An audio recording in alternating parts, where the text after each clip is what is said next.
Pulso económico que, como siempre, vamos a empezar echando la vista atrás a ver qué tal le ha ido al IBEX 35. Hoy no ha sido para nada un buen día de bolsa. A media jornada perdíamos un 1% y al final de la misma 0,76% de caída. El índice general, 9.364,7. Algunos valores se han aprovechado el día. Por ejemplo, Meliá. Meliá es la que más sube, luego hablaremos de Meliá más pausadamente. En segundo lugar, Solaria 2,04 arriba. En tercer lugar, SACIR 1,33 arriba. En el lado de los peores comportamientos, hoy pues son dos bancos los que van en cabeza. CaixaBank la que más pierde, 1,90 abajo. Sabadell en segundo lugar, 1,79 abajo. Y en tercer lugar, Acciona Energía, que se deja en la sesión, 1,77. Bien, cumplido el ritual de los números, vamos a adentrarnos en el ritual de los contenidos. Les adelanto ya ahora mismo algunos de los contenidos que seguro más les van a interesar de la mesa que mantenemos aquí cada tarde con los mejores expertos para que a ustedes desde sus hogares no se les escape un detalle. Bueno, en nuestra mesa hoy tenemos que hablar de algunas cosas. Por ejemplo, alguien se ha entretenido en hacer una encuesta sobre qué porcentaje de la población española aprueba la gestión económica del gobierno de Pedro Sánchez. Y resulta que el 33% lo apoya. El 36%, aquí parece una barbaridad, muchísimo, muy alto este número, el 33%, sobre todo después de habernos aquí dedicado a explicarles que según datos de la OCDE, España es el país que más ha perdido en renta per cápita de la OCDE, que la tenemos a niveles de 2005. Esto lo contábamos hace 4 o 5 días. En segundo lugar, se lo advertía, hablaremos de Meliá y hablaremos bien de Meliá. Meliá prevé que su EBITDA aumente un 10% este año, gracias a que ha despegado el sector turístico. Ha producido Meliá, que es una empresa, una multinacional, pero de origen familiar, un cambio en su presidencia. De padre a hijo, Escarré hijo, ese era ahora el presidente. Y hoy ha subido toda la jornada con fuerza. Al final, 3 de subida. Les presento ya, sin más dilación, a nuestros invitados esta tarde. Don Antonio Banda, CEO de Fil Capital. Muy buenas tardes. Hola, buenas tardes. ¿Todo bien? Sí, muy bien, muy contento. Me alegro. Don José Luis Fernández Santillana, jefe de análisis y estudios del sindicato USO. Muy buenas tardes. Hola, buenas tardes. ¿Todo bien, José? Todo bien, todo bien. Me alegra mucho. Hablemos de la sesión. El IBEX ha pinchado, presionado por las subidas de tipos. Hoy hemos conocido, luego hablaremos de ella, la del Reino Unido, ha habido otras en Noruega, ha habido otra en Suiza. En fin, que los bancos copian el mismo modelo. ¿No? Nadie tiene soluciones mágicas, e incluso las de los bancos centrales subiendo tipos, pues tampoco nadie nos dice cuánto van a durar. ¿Qué le ha pasado hoy al IBEX? Sí, efectivamente ha empezado la mañana pues bastante plano, esperando a ver qué noticias venían.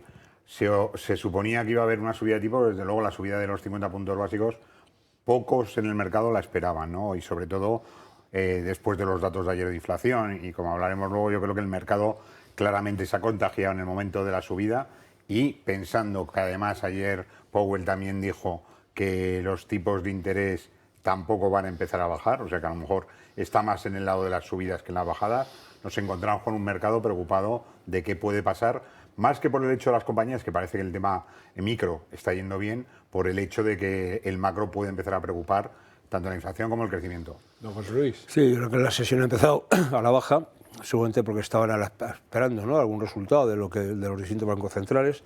Hay quien habla hoy del superjueves, ¿no?, del superjueves de los bancos centrales, porque bueno, no han dejado, solo le ha faltado a usted citar Turquía, ¿no?, que ha batido récord de subida, como 650 puntos básicos, y han llegado al 15%. Es decir, yo espero que no nos toque nada de este tipo, pero bueno, es decir, cuando el río suena, agua lleva. No, yo creo que la situación es que el mercado de renta variable se ve afectado por estas subidas de tipos, obviamente, y las perspectivas de que van a seguir subiendo. Y por tanto hay expectativas de derivar inversiones hacia la renta fija en lugar de la renta variable, y por tanto hay un compás de espera, y al final lo comido por servir, es decir, que estamos en ese entorno de los 9.400, hemos bajado un poquito hoy, pero fue de alguna manera compensando lo que subimos el otro día, es decir que, bueno, estamos en una situación de cierta, yo diría, calma chicha, ¿no?, tranquilidad. Bueno, hablemos del Banco de Inglaterra. No lo esperaban muchos, pero al final han decidido subir 50 puntos básicos y dejar los tipos de interés en el 5%. Los periódicos económicos en Inglaterra ya hablan de que esto no se va a parar y se va a quedar cerca del 6%, ya veremos. máximos desde abril del 2008. Y Noruega ha hecho poco más o menos lo mismo. En Suiza el aumento ha sido un poco más prudente. Sí, yo creo que, o sea, aquí fundamental el Banco de Inglaterra, que viendo un poco la dirección o la parada que ha tenido Estados Unidos y la subida del Banco Central Europeo de 25 puntos, pues se situaba ahí con cierta duda, y leyendo los datos de ayer de la inflación, de nuevo aparece, y el Banco Central empieza a dar señales de que va a intentar hacer un seguimiento clásico, ¿no? Que al final es algo de toda la vida económica, que al final intentar parar la inflación con subida de tipos en un entorno como el que tenemos, que es muy diferente al que era histórico, ¿no? Porque al final en Inglaterra sigue habiendo importancia y crecimiento de consumo. La economía, aunque está parada, es también muy que nos ha venido por el Brexit, no tanto por la economía sí, y eso se está contagiando a todas las áreas. Entonces, claro, si tú piensas que vas a conseguir vencer la inflación a través de subida de tipos, pues a lo mejor te estás equivocando, ¿no? Y con un estudio clásico puede funcionar, pero ahora mismo a lo mejor había que tomar otras medidas que desde luego todavía no se ha planteado el gobierno inglés. Bueno, no sé, lo que a mí, viendo un poco los datos de hoy de ese superjueves comentaba, parece que ha habido un cártel, es decir, de que se han puesto de acuerdo los bancos centrales para unificar criterios, ¿no? Y decir, vamos a situarnos todos en el entorno del 5 y a partir de ahí, decir, que es donde está prácticamente Estados Unidos, es decir, y la subida del propio bono a 10 años de Estados Unidos, vamos como Suiza, que es un poquito más moderada, pero mete otro cuartillo de punto, Noruega, es decir, dejando Turquía al margen, es decir, lo que estamos viendo es que todos se están situando en ese entorno del 5, precisamente para no hacerse, yo creo que para no hacerse competencia. ¿Y qué quiero decir? Hombre, si al final el mercado americano renta más que el mercado británico, los fondos se van a desviar hacia el mercado americano. Es decir, y por tanto, diga, para que no se me vayan, yo tengo que empatar ese tipo de situación. Más allá de lo que es verdad que en el Reino Unido la inflación ha subido más de lo esperado y por tanto está teniendo un comportamiento no deseable. Desde ese punto de vista, así como en el conjunto de la Unión Europea se está un poquito ralentizando, o en Estados Unidos parece que se ralentiza un poco, no al ritmo que gustaría, en el Reino Unido no ha sido así y eso también explica esta clásica receta de subida de inflación, subida de tipos. Bueno, vamos a hablar de bancos, porque por un lado, el Banco Santander ha batido hoy a Barclays y se convierte en el cuarto mayor banco de Europa. Pero, por no olvidarnos de otros factores que afectan al sector bancario, hoy no nos olvidemos, los que más bajan son CaixaBank y Sabadell. Sí, en la lista esta en la que Santander ha superado a Barclays, si ves un poco, hoy he visto la lista de los 20 principales bancos en Europa y te sorprende bastante. Ha cambiado mucho, ¿eh? Muchísimo. Sobre todo me sorprende una cosa, prácticamente hay un banco alemán.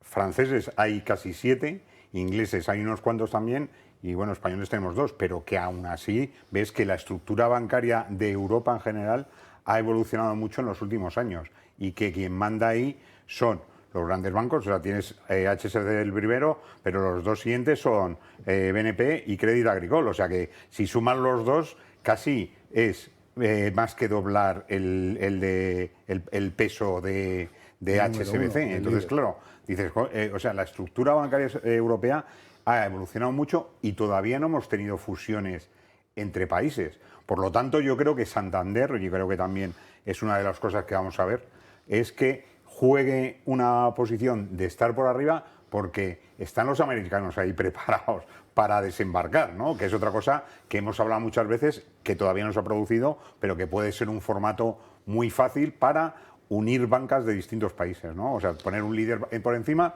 y fusionar varios bancos. Los franceses yo creo que están disponibles porque hay demasiados con demasiados activos y como que la regulación europea, pues bueno, les puede ayudar a que se hagan más internacionales, no locales. Y los alemanes, desde luego, totalmente ausentes, es algo que sorprende bastante. ¿Qué es lo que pasa? Que tienen muchísimos bancos medianos, pequeños, que son los que hacen la economía diaria en Alemania, más que unos bancos grandes como hacen en el resto de los países. ¿Y por qué bajan hoy CaixaBank y Sabadell? Bueno, yo creo que al final lo que es sorprendente es que subiendo los tipos en Inglaterra y con expectativa de subir tipos, que los bancos bajen, ¿no? Yo creo que viene por el lado de la caída de negocio y sobre todo de la presión que mete la subida de tipos en pagar los depósitos. Y eso es fundamental para que sufran los bancos, ¿no? Si empezamos a ver claro, ya veremos, o sea que desde luego, como muy pronto lo veremos en octubre, que empiecen a pagar algo, pero desde luego los tipos subiendo les presiona a los bancos a que empiecen a retribuir sus soltar la depósitos. mosca. Bueno, pero sobre todo empezar a retribuirlos a algunos clientes especialmente jugosos que tendrán posibilidad de decir, si no me retribuyes me voy a otro, ¿no? Porque siempre voy a encontrar al pobre currito, digo, al pobre trabajador que tiene ahí su cuenta corriente, le va a tardar más poquito en hacer este tipo de cosas. Pero bueno, yo creo que también hay otro factor que puede ser determinante con la subida de tipos, que es el frenazo a un negocio muy tradicional de estos dos bancos, que es el de las hipotecas, y por tanto las concesiones de créditos también. Es decir, la caída de las hipotecas y relacionada con la caída de los activos y del movimiento de la vivienda también es importante y les afecta de manera muy directa a este tipo de situaciones. Con lo cual, lo que puede ser una contracción, subida de tipos, hombre, que beneficia lógicamente a los bancos, en este caso lo que está es frenando el negocio hipotecario y del crédito. Bueno, avancemos. Meliá prevé que su EBITDA suba un 10%, pues en la cresta de la ola de esa nueva época del turismo que esperamos se produzca este año. Ha habido cambio en la presidencia de la compañía y hoy pues es la acción que más sube. Bueno, yo creo que estas cosas, de momento, lo que han sido los pasos de padres a hijos, o los hijos que heredan la situación de dirigir compañías de los padres, no está yendo mal en España, ¿no? Por el otro día veíamos los datos de Inditex, digo, por poner algo muy relevante, ¿no? Es decir, yo creo que este tipo de situaciones me parece normal. La situación del incremento del turismo, y no solo del turismo de playa, sino el turismo de interior, es decir, el turismo de grandes ciudades como Madrid, Barcelona, el turismo de negocios, por llamarlo de alguna manera también, se va a incrementar de manera muy notable. Y ahí Meliá sí que tiene un buen pastel que se come muy por encima de otro tipo de entidades. Sí, la situación del sector relacionado con el turismo pues está yendo bastante bien, ¿no? Veíamos que pese a que a la recuperación de la actividad, todo eso, les estaba costando un poco más recuperar el precio de bolsa, ¿no? Entonces, pues bueno, lo vamos a ver. Yo creo que son buenas noticias que se ajusten las compañías, que la gestión empiece a informar y que se empiecen a ver oportunidades de crecimiento, que yo creo que, desde luego, el hotelero y estos servicios en España tienen muchísimo recorrido, ¿no? Porque nos vemos como zona de visitas y zona de visitas quizá con un poco más de nivel que el que teníamos hasta ahora, ¿no? Yo creo que la pandemia ha traído un cambio de la estructura, un inicio de cambio, y que poco a poco vamos a tener un público más exigente, pero que también a su vez va a pagar más los servicios, ¿no? En el caso de Meliá también es internacional y desde luego le lleva mucho a que toda la zona de Latinoamérica, donde hay grandes resorts que está desarrollando,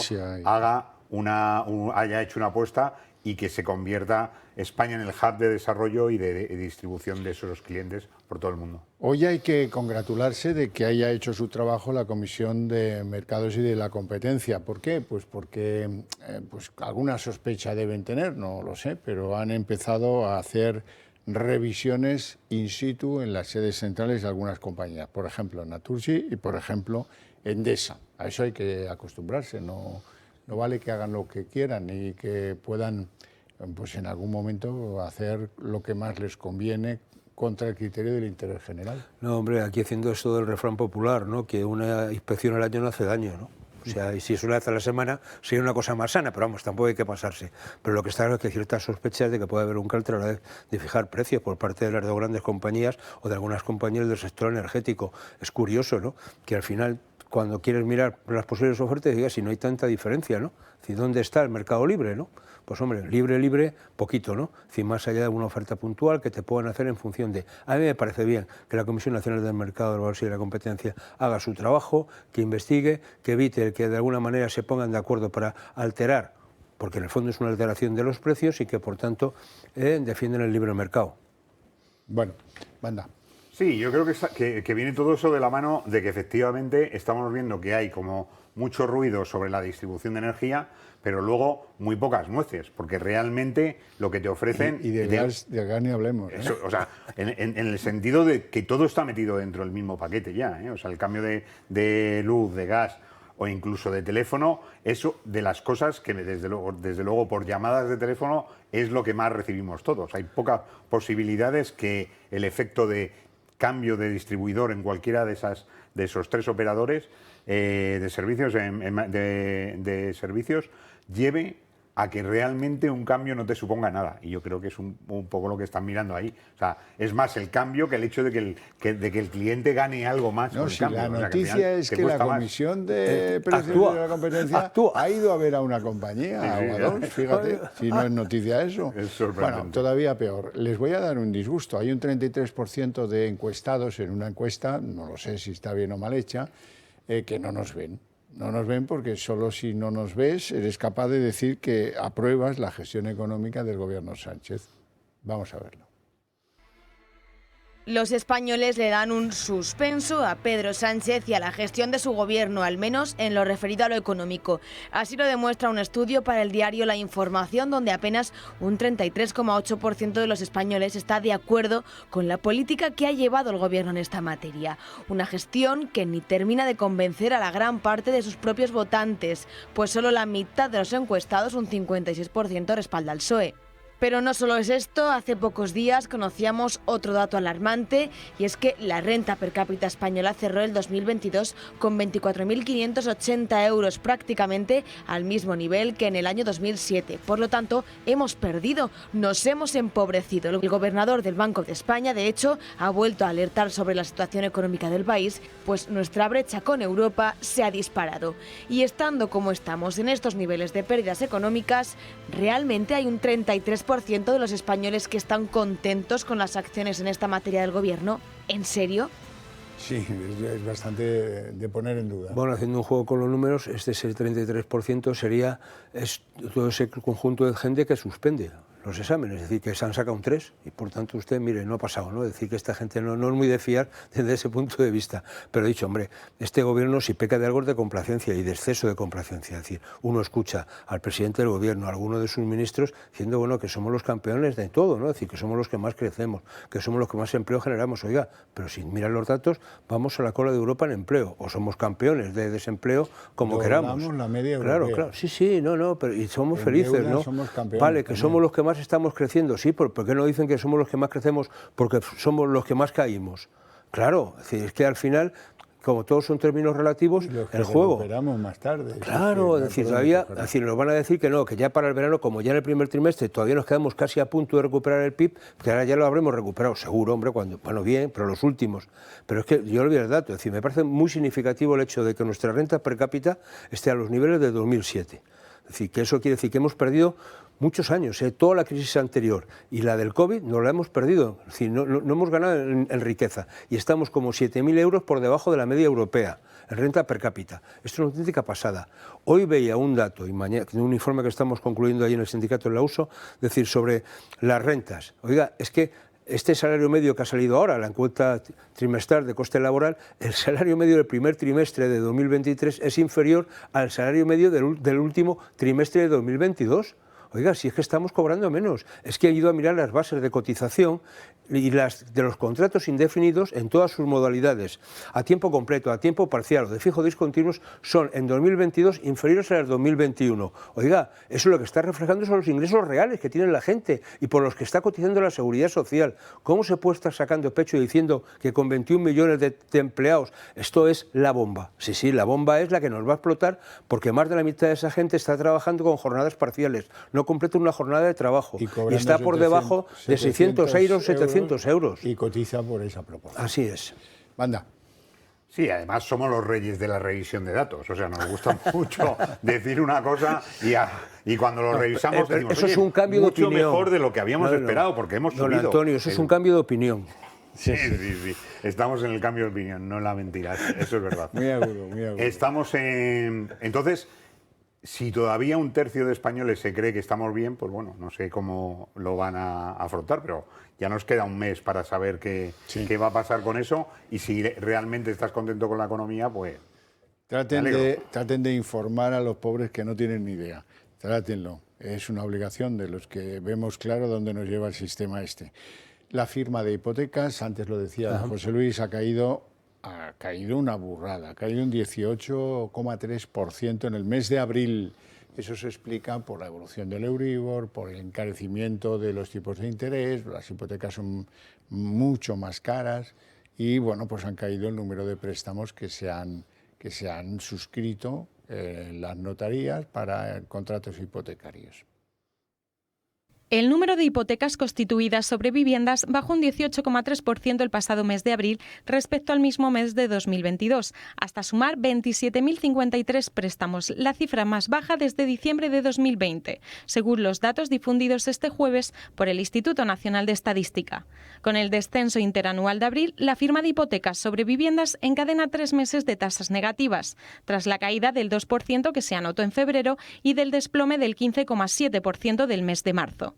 El importe medio de las hipotecas constituidas sobre vivienda bajó un 4,1% interanual en el cuarto mes del año, mientras que el capital prestado disminuyó un 21,6%. Tras el alza de tipos de interés acordados por los bancos centrales para intentar contener la inflación, el tipo de interés medio para el total de préstamos hipotecarios se situó en el 43,3% en abril, su cifra más elevada desde mayo de 2015 con un plazo medio de 23 años.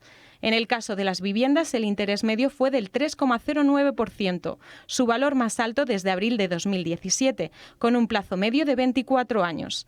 El 38,7% de hipotecas sobre viviendas se constituyeron el pasado mes de abril a tipo variable, mientras que el 61,3% se firmaron a tipo fijo. Bueno, hay que decir que las hipotecas están ya rozando el 4%, por primera vez desde el año 2009. El Euribor hoy estaba en 4,1.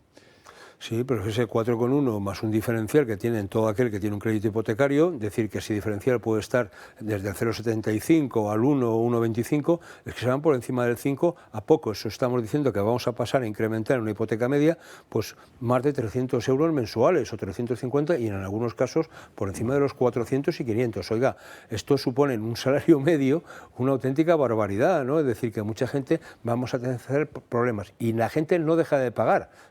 Porque es lo que tiene, es donde ha invertido sus ahorros, ¿no? Entonces, a partir de ahí, la gente se detrae de otras cosas y eso va a hacer que el ahorro caiga, hace que el consumo se detraiga, etcétera. Este tipo de situaciones que estamos viendo ahora con el turismo, el otro día veía datos que la gente dice, sí, va a salir, pero si antes salía 15 días, ahora me viene una semana. Si antes me gastaba 500, me voy a gastar 300. Es decir, esta es la situación que tenemos, donde la renta disponible ha caído, donde la gente está consumiendo ya parte del ahorro acumulado, que no se gastó durante la pandemia, y lo está gastando no en irse por ahí de juerga y en alegría, sino a veces en poner los parches a cuestiones de primera necesidad. Y buena parte va a ir a pagar este tapón de las hipotecas, ¿eh?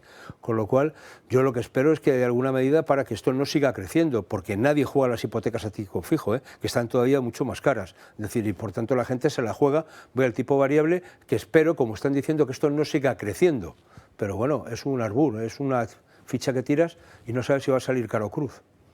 Banda. Sí, sobre todo porque venían del tipo variable. O sea, es muy difícil convencer ahora al mercado español, al que va a hacerse una hipoteca, de una cosa que antes le vendías que era lo bueno, ¿no? Y al final hay muchos españoles que, y además lo vemos el ejemplo, ¿por qué están en 1,2 trillón en depósitos cuando no están remunerados?